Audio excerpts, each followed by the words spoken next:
want to show you a very effective and efficient warm-up that you can use every time before lifting, and then depending on what you're going to do, you can specialize and throw in a couple extra dynamic exercises to get you ready for whatever activity you're going to do.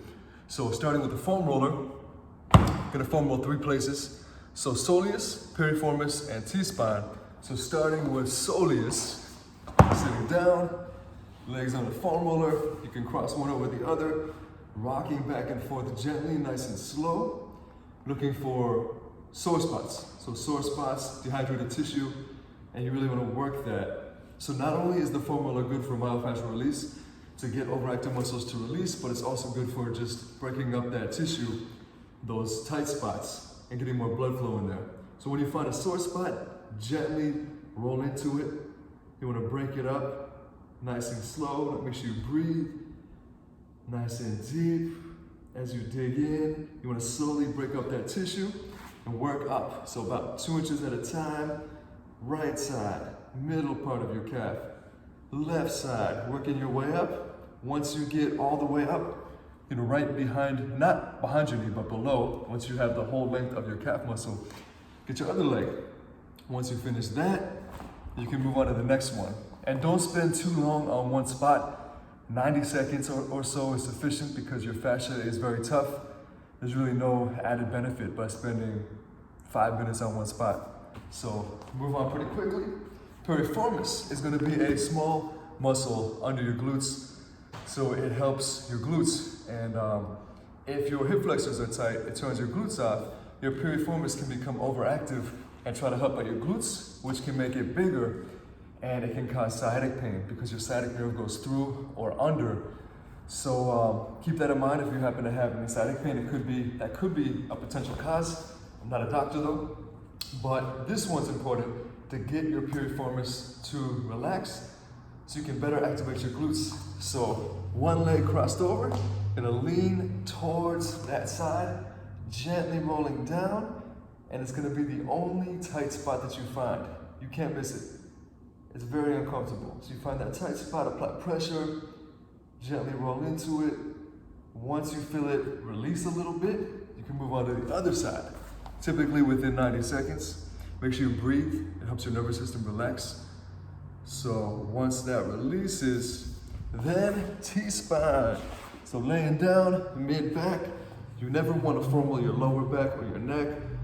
So you can cross your arms and gently roll up and down, looking for sore spots. And then, personally, I like to add in, for T-spine mobility, exhaling, gently letting myself fall back, coming back up, gently letting myself fall back on that sticking point. You're gonna find a specific sticking point about mid-back, because from sitting all day, everybody has a little internal rotation, so your T-spine's a little locked up. So this helps you get that mobility back. So gently rolling back or falling back, letting yourself fall to the ground, getting that mobility back, but don't force it. If you want to add in a couple extra things, if you're doing overhead press, you can foam roll your lats. So on your side, gently rolling up and down, looking for sore spots. Also, you can do the back of your shoulders. The reason why you'd want to foam roll your lats if you're working out your shoulders is because they're the opposite. So when a tight muscle, when a muscle's tight, the opposing muscle group's going to have a hard time giving its full force. So if I'm doing heavy overhead press and I have tight lats, it's going to decrease the neural drive to my shoulders and be harder for me to lift heavier overhead. So it's called reciprocal inhibition, when an opposing muscle group prevents the other one. So for example, if you're doing a hip flexor stretch, not to throw too much at you, but if you're doing a hip flexor stretch, driving your hips forward, if you flex your glute on the opposite side, it's going to force your hip flexors to relax. So reciprocal inhibition. So anyways, done with the foam rolling, then actually adding on to the additional foam rolling areas. So if I'm going to work on my legs, I can foam roll my quads, I can foam roll the inside of my leg. So whatever really needs to be targeted. Personally, I foam roll the vastus lateralis, the outside quad muscle, because mine, I had runner's knee. So mine tend to get a little tight, and then I target the inside, vastus medialis. But everyone has their own areas of focus. Enough with foam rolling, onto the dynamic stuff. So burn down. So opposite arm, opposite leg, fully extending, hold for about 2 seconds, and then alternate. So about 5 times each side, nice and controlled. You can also do one arm at a time and one leg at a time if that's too challenging. Then from there, T-spine rotation, 2 versions. You can do this one, hand behind your head, rotating down and up, as much range of motion as you can, or about 10 reps each side. The more advanced version, laying down, arms straight, legs 90 degrees, legs to one side, head to the other side, and then rotate. You might feel a couple cracks in your back. This one is my favorite.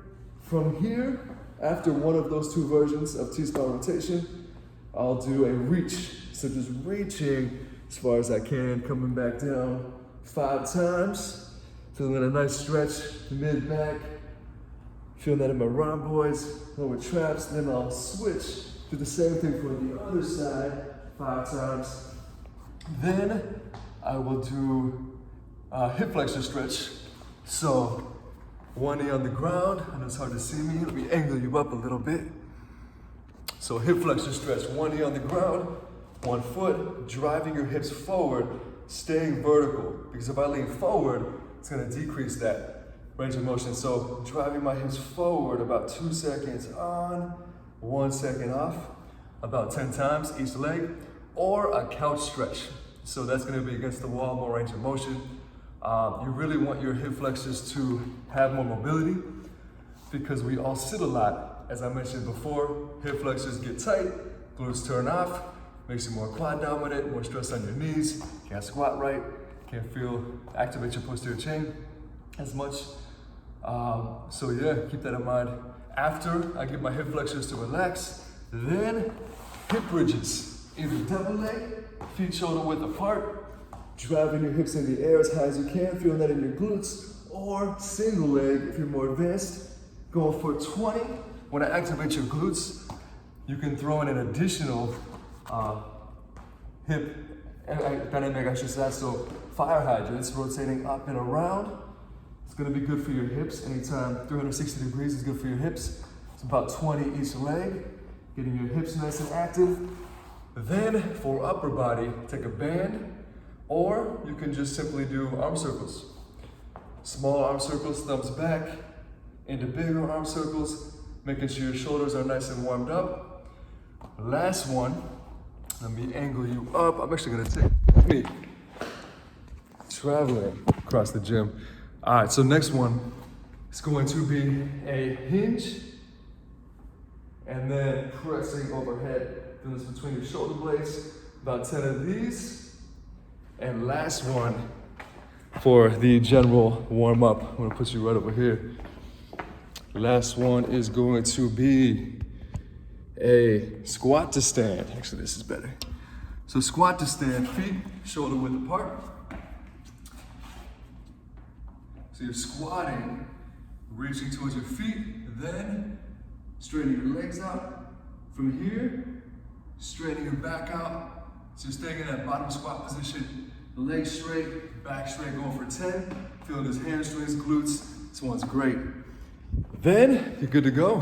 If you want to add in something else to specialize for whatever you're doing, you can add in another band exercise for upper body. If you're going to be benching or overhead pressing, you can throw in another leg exercise.